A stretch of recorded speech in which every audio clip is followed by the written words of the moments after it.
시편 148편 1절에서 끝절까지 함께 합독하십니다. 할렐루야. 하늘에서 여호와를 찬양하며 높은 데서 그를 찬양할지어다.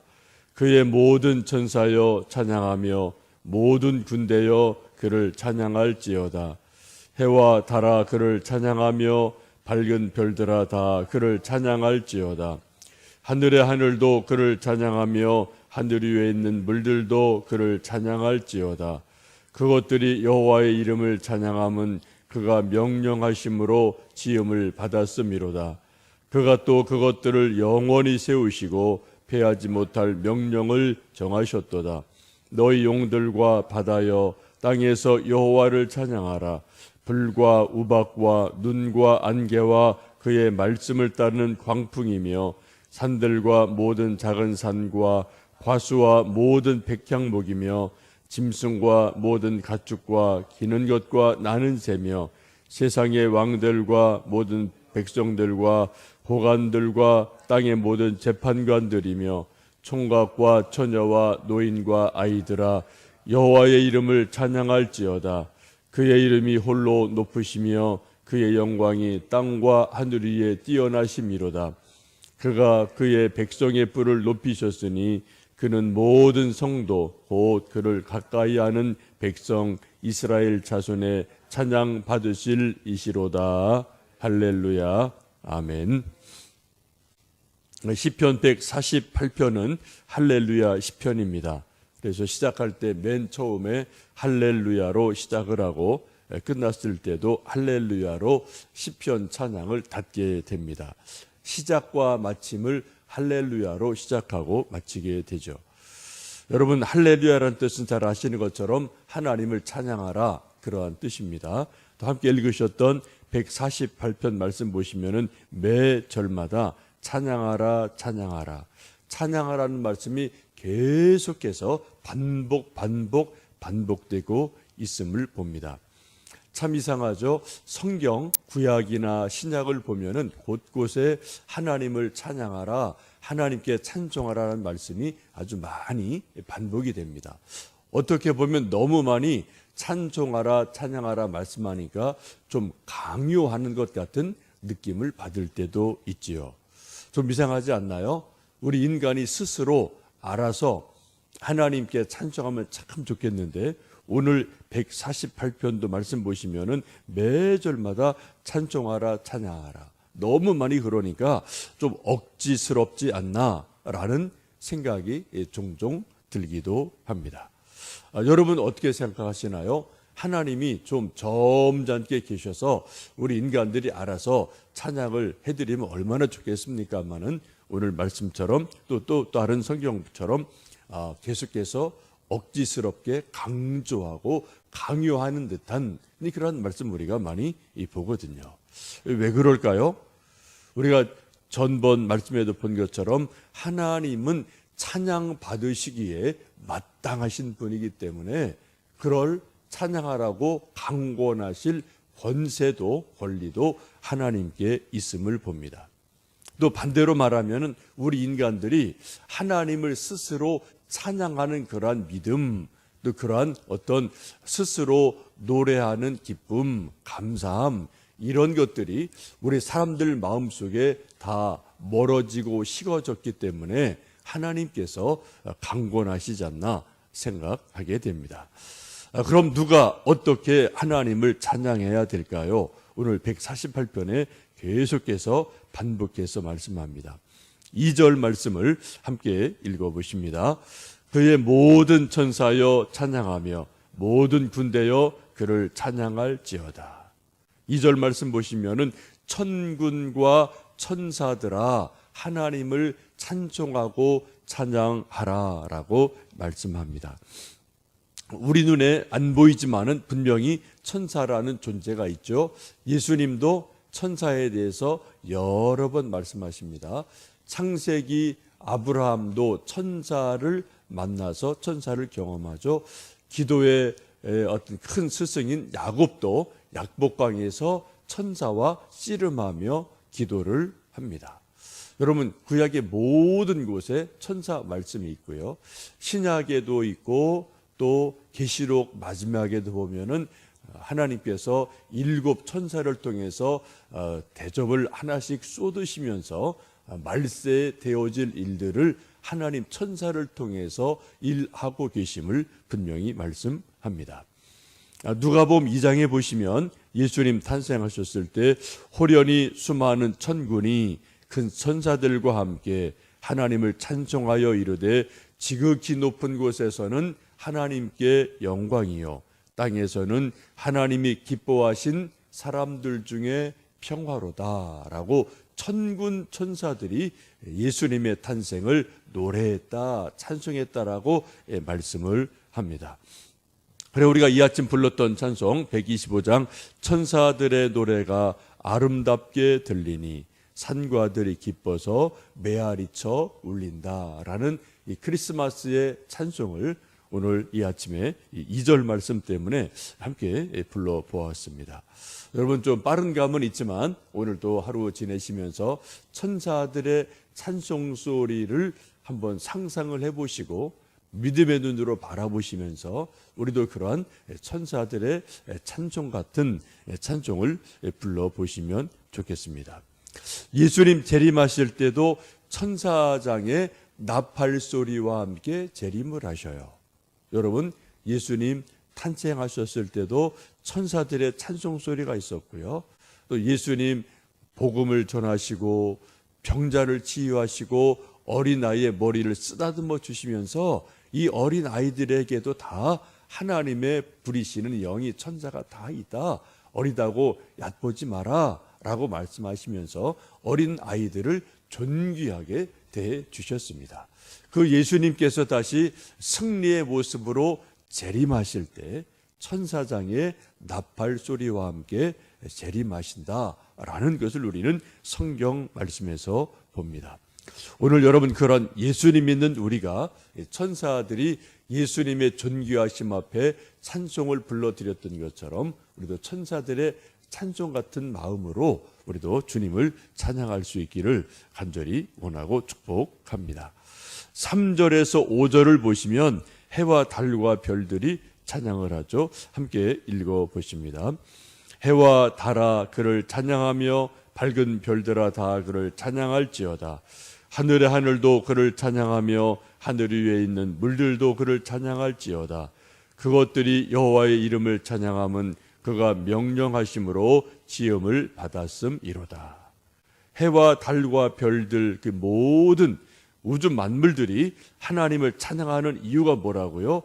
하나님이 명령하심으로 지음을 받았기 때문에 피조물이 창조주를 찬양하는 것은 지극히 마땅하고 당연하다라고 말씀을 하죠.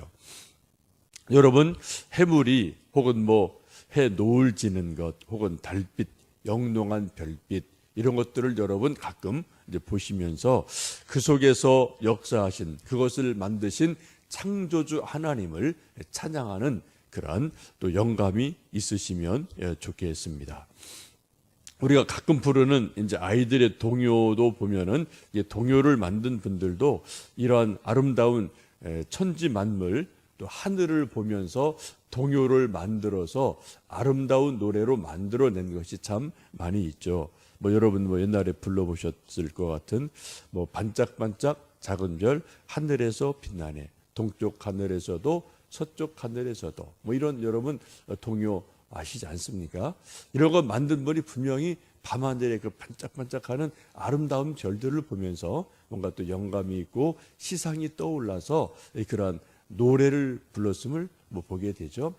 그것을 우리가 찬송가라고 말하진 않습니다. 그러나 모든 사람이 하나님을 알지 못하는 사람도 그 동요를 부르면서 누군가가 신이 아름다운 저 별을 만드셨구나 이런 것들 여러분 기억하지 않겠습니까? 또 가요 가운데도 별에 대한 노래들이 참 많이 있죠. 그런 것을 보면은 그런 분들도 다 뭔가 별을 보고 이런저런 노래를 보고 또 사랑을 노래하는 것을 보게 되죠. 뭐 유심초라는 가수가 있죠. 그분이 부른 노래도 별에 대한 이런저런 노래가 있고요. 뭐 수많은 가수들이 별에 대해서 노래하고 뭐 이런저런 노래를 부르고요. 또 고흐에 대해서 부른 영어 팝송에도 별을 노래하고 이런 것들을 보면은 하나님께서 지으신 자연 만물을 보며 찬양하는 본성이 우리 인간에게 있음을 보게 됩니다. 7절에는 용들과 바다들이 찬양하라 라고 말씀하죠. 우리가 가끔 바닷속을 들어갈 수 없지만 우리 이제 잠수하는 분들이 어떤 카메라 들고 들어가서 막 열대어들이 막 이렇게 춤추듯이 막 떼를 지어서 수만 마리가 이렇게 막 군무하는 것을 보면은 이 열대어들이 고기들이 바닷속에서 율동하는 듯한 그러한 모습 여러분 가끔 TV에서 보신 적이 있을 겁니다. 또 8절 보시면은 우리 8절 말씀 읽어 보실까요? 불과 우박과 눈과 안개와 그의 말씀을 따르는 광풍이며 광풍 이런 불, 바람 이런 것들이 여러 가지 또 노래하고 찬양한다라고 말씀하죠. 시냇물 소리나 천둥 번개 소리도 가만히 보면은 하나님이 지으신 자연 음악인 것을 우리가 종종 느끼게 되고 감동을 받을 때가 있습니다. 여러분 오늘 좀 시간을 일부러 내셔서라도 베토벤이 만든 유명한 교향곡 6번 전원 교향곡을 한번 좀 꼭 들어보시면 좋겠습니다.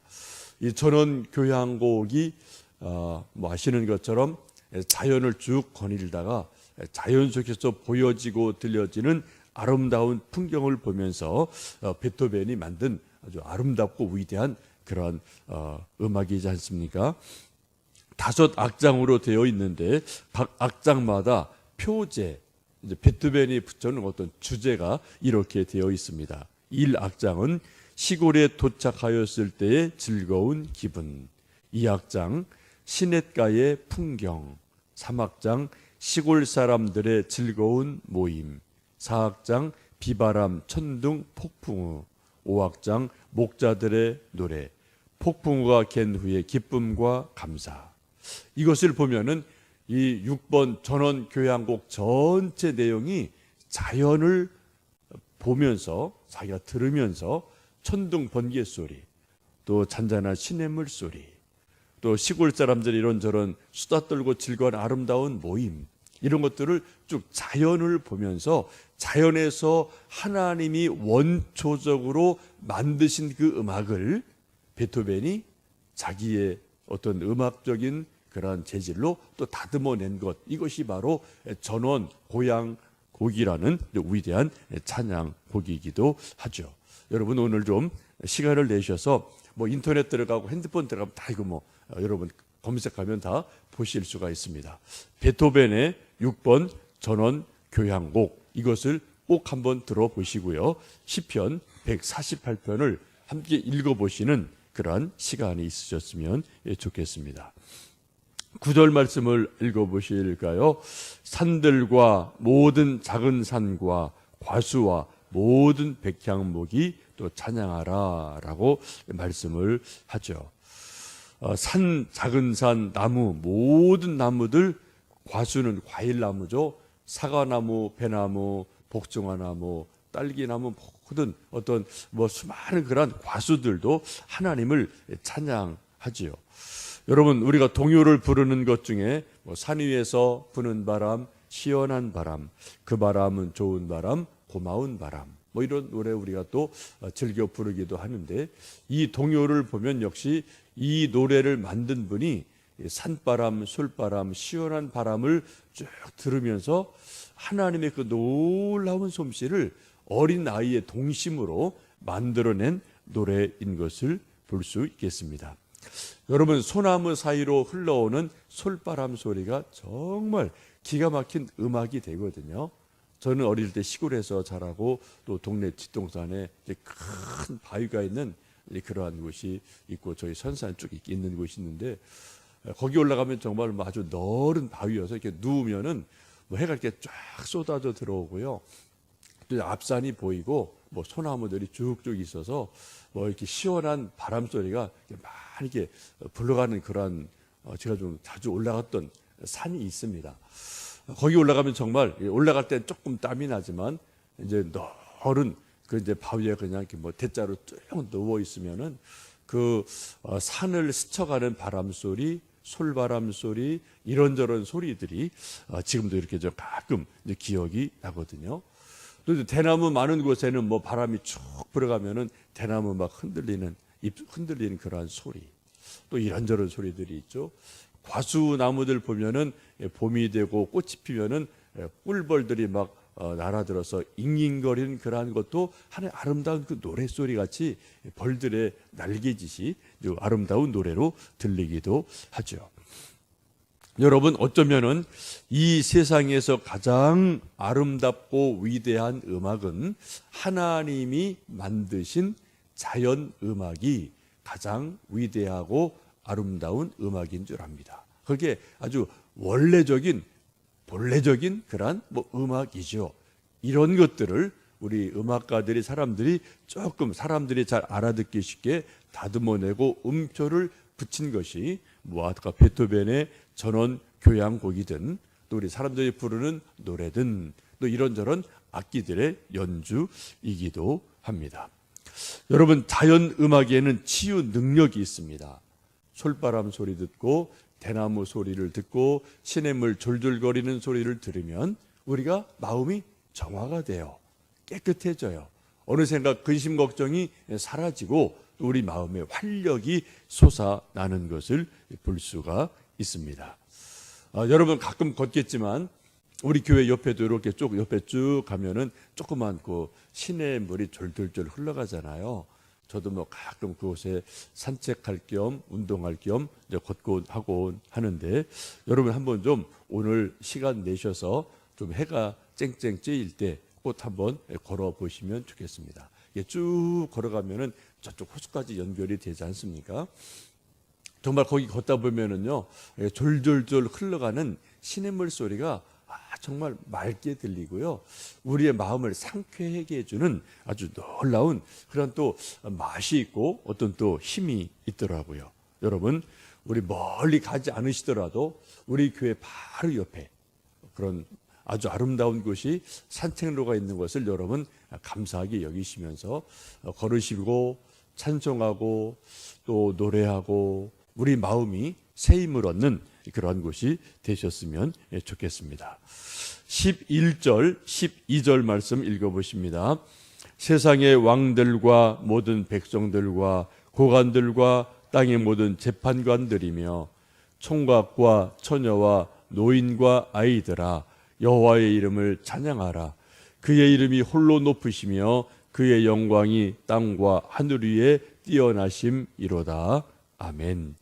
네, 계속해서 말씀하기를 이 세상에 있는 왕들, 고관 대작들, 귀족들, 또 평민들, 총각, 처녀, 어른, 아이 할 것 없이 모든 사람이 모든 인생이 하나님을 찬양해라 라고 말씀하고 있습니다.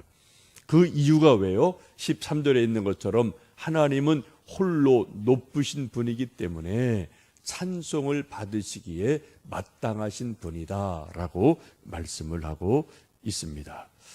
여러분, 하나님이 가장 기뻐하시는 것이 뭐라고요? 찬송 받으시기를 기뻐하셔요. 그럼 우리 인간편에서 하나님의 마음을 가장 많이 기쁘시게 하는 것, 하나님께 영광을 돌리는 가장 좋은 방법이 뭡니까? 찬송하는 거예요.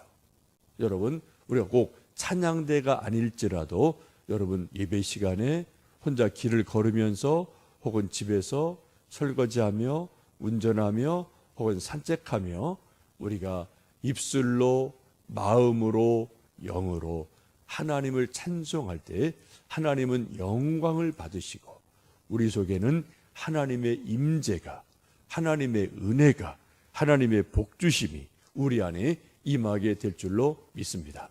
오늘도 천사들의 찬송 소리를 기억하시며 시냇물 소리를 들으시며 하나님 이름을 높여 찬송 부르시는 복된 하루 되시기를 주님의 이름으로 축복합니다. 함께 기도하겠습니다.